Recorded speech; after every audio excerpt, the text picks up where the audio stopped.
Alright guys, TacticalRab back again today. Hope you're doing well and enjoying your day so far. Ranked players finally here in Modern Warfare 2 alongside a potentially significant change to the weapon meta. The Vaznev has been nerfed last night. The ARs are absolutely loving life right now, we'll see in a second. Some believe we're going to get new SMGs in the meta, or will it stay relatively similar to what we saw back in Major 2? Very much enjoy your thoughts in the comments below. Hit the like button if you enjoy. Subscribe if you're new as always, I'd greatly appreciate it. First of all, Capsule to Mutineers confirmed last night. Their full roster has now been set up. Havoc remains there, of course, but he is the only member of the previous team that does stay. Brack, of course, returns. Don't know why they dropped him. And then Cap still is there with Fellow as well. To me, this team has taken a significant step in the right direction. It's tough, though, because other teams around them, Boston, for example, Vegas may or may not improve. OpTic are probably going to take a step up, potentially, in their respawn, with the Ghosty pickup at least. So, okay, Mutineers might have got better. Have they got better enough to really become a contender now? Maybe not, but they should at least still win some more respawns with this roster. They always were the Game 5 merchants, right? They're 2-3-5. They'd go Game 5, they'd somehow win. Their search might not get any better with this change, but I do think their pacing, their respawn, their, you know, just pure power that they can actually deliver on the map rather than just getting bowled over in hardpoints. They were 1 in 10 in hardpoint in Stage 2, so they've got to be better than that this time around, and I do believe this roster is finally a step in the right direction of trying to do exactly that. Let's talk ranked play then. Funny, honestly, to me, what do Infinity Ward actually do? Because ranked play is here in Modern Warfare 2 multiplayer, and Treyarch make it. Treyarch are making their own game at some point, but still, they're the ones doing the ranked play for Infinity Ward, and then there's going to be a ranked play arriving here for Warzone 2, because maybe these guys have finally realised that having something competitive to play is actually what maintains the longevity of a game, but even Infinity Ward can't be doing that either, so Treyarch are working on a ranked play as well for Warzone, so it's like, yeah, I just hope this doesn't take away anything from Treyarch's game they're releasing down the line, but, you know, again, they're putting the community on their absolute back. I don't know what Infinity will do. What they do is actually produce a new map for the game. So thankfully, instead of just getting remasters, there will be in Season 2 Reloaded an actual new multiplayer map launching. Now, it looks like this. It looks actually very cool. It reminded a lot of people of this map from Modern Warfare 2. I think it was a DLC map called Bailout. It looks like this. So this is the new map in this Modern Warfare 2, of course. This is just a screenshot here of Bailout. You guys might remember this map if you're OGs. But yeah, okay, there's some similar vibes going on here, right, with the apartments and the, well, the hotel, whatever, the pool and this type of stuff, and what they've got going on here. It's obviously not the same, but it's a similar kind of vibe. Now, is this going to be good for competitive? I don't know. This is the only screenshot we have, of course, but it's at least another map. Okay, it's got some water on it, but I mean, look, we're playing a hydroelectric right now, so we need something in the game. We know that the museum map is coming back. We know, of course, that Dome, I think they're remastering it again, so I guess we'll see if any of those are actually viable. At least they're producing something new, which is going to look like this. So we'll see if it works a little bit further down the line. But the big change in all of these patch notes, at least from the competitive perspective, was this one. The Vaznev's mid to long range damage has been nerfed. Now, what I don't really understand is why can't they, and also in their patch notes, they spelt the Vaznev wrong. Am I wrong about this?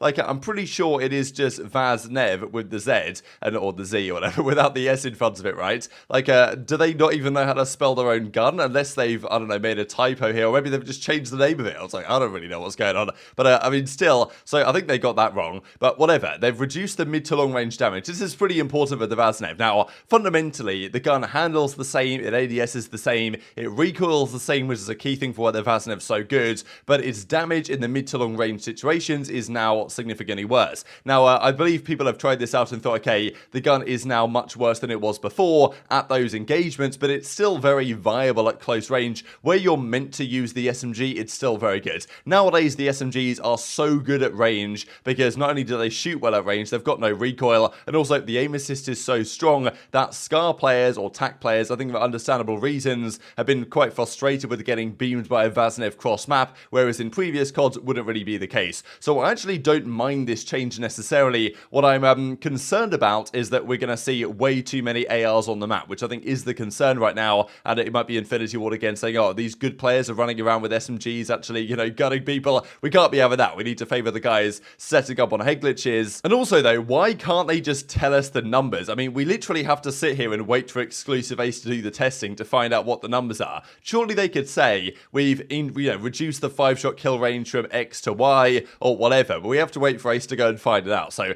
that hasn't happened yet. It'll probably happen today. So we don't really know. It's more of a feeling right now as to whether the Vaznev has been significantly nerfed or not. People say it generally has, but others say say that it's probably still viable. So as Octane says, you know, Vaznev Nerf AR players rejoice because many AR players have been asking for this for a long time, and it's now finally happened. But also this from Doug. I believe Zuma tweeted out about the Vaznev, and Zuma's, or actually Doug replies and says, I shot the Vaz a little, I think we'll see some different SMGs. So that's the thing, the Vaz is still going to be as good as it was in close range, at least according to what they say. Whether the numbers in reality are slightly different to what they say, it's possible, but more than likely it's true that, okay, the longer range damage, the medium range damage has now been made worse from a damage range perspective, so maybe there's other SMGs that could now be viable, because there might be some other SMGs that are better up close, and if the Vaznev's kind of bad at range now anyway, then maybe worth using those instead. I guess we'll see, but I don't really expect to see less than 2 SMGs. What I'm a bit concerned about, to be honest, is the search and destroy. Like in the respawns,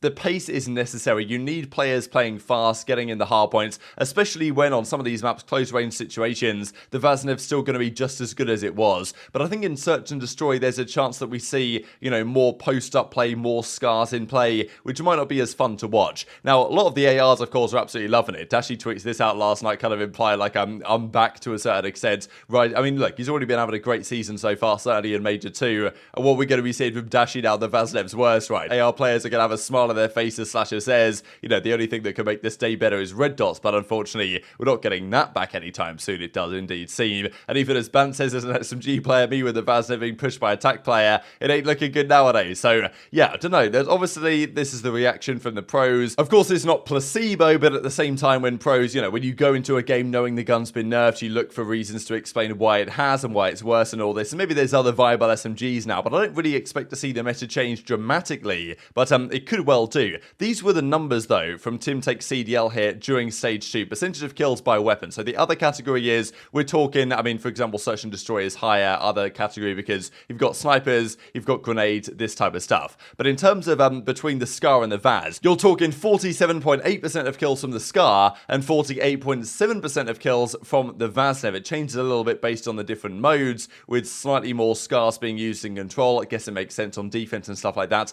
But in the hard points, you do need the pace, you do need the Vaznev. But look at that, Abby, it's pretty much 50-50, right, between the two weapons. So you look at these numbers and think, okay, they're pretty well balanced, which I think they probably are. But, you know, I guess the Vaznev people thought was a bit too strong. Certainly at range, you know, when you lose a gunfight cross-map to the Vaz, you're pretty frustrated with it. And I think understandably, it wouldn't really be the case a few years ago in COD when the SMGs were not so good over range. So I don't really mind it, but I'm a bit concerned about Search and Destroy maybe leaning the way of the Scar now. And we'll see what other potential weapons people might come up with, whether there's any other SMGs that are now viable. We've seen, of course, in Modern Warfare 19, where players like Envoy and others came up with other weapons. Parasite used the Ram. Okay, that was an AR, but we had the Uzi, for example, that was being pulled out at the time by Envoy, and other pros started to use it, especially when the MP5 got nerfed that year. It didn't get nerfed, but they GA'd the 10mm attachment. There's also the possibility that I'm just wondering here as we go into the rank play discussion, whether the GAs could be changed, right? Because let's say the Vaznev now is terrible. I'm not really sure. I've watched some gameplay. People have given different opinions on it, and I'm intrigued to your thoughts in the comment section below. But, you know, could they change the GAs, as in maybe there's some attachment on the weapon they could unban, and therefore maybe they can use some tuning on it so it can get back to where they think it's like a decent level. I don't know. You can use the GAs to play around with it a little bit here. Maybe there's something else they can put on the gun that's currently not been allowed to make it kind of, well, closer to where it needs to be, or where it should be, or where it was before. Who knows? Maybe it's in a good spot nowadays. Let's talk ranked play, though, because this is the explainer they come up with last night explaining what's going on.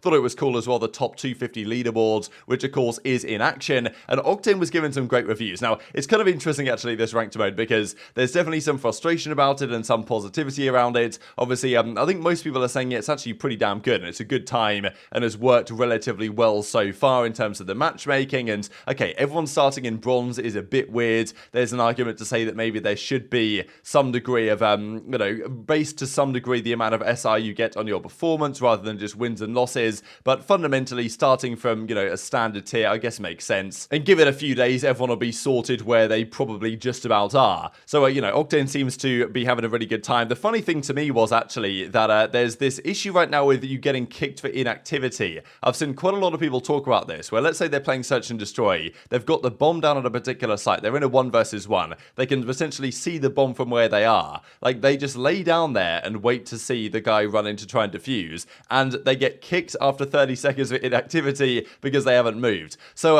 I think maybe that needs to be tightened up a little bit. It's kind of cool to see that's actually an option, I guess, like that they would kick people for camping, I guess, too hard, but that really, you know, sometimes playing slow is part of the optimal strategy. And I don't really think we need to be kicking people for that, but I guess, you know, we'll see. There's been some, you know, issues and some things they're going to have to iron out. I think Arcitys was talking about, like, he got down to 0 SR, but actually I think it was just a visual glitch. It wasn't, you know, happening behind the scenes. So I think most of the reaction so far has been pretty good. There's been some funnier moments as well so far, like this one here. The Dashy's playing music in the background, but the TSC guys say to Dashy, like, look, hit this no scope and we'll give you 25 or gives you 25 subs. I think it was Hitch that said it, and then he hits this shot as well. And also there was this moment where Dashy and the TSD guys came up against, well, an actual kind of challengers team of Wardy, Parasite, Gravity, and Gunsy. I got absolutely bodied. I mean, Dashy, of course, holds his own. 0 seconds in hill, but 28 and 22, 46 on the board. I believe they then maybe rematched and they got 135. But look at these numbers here.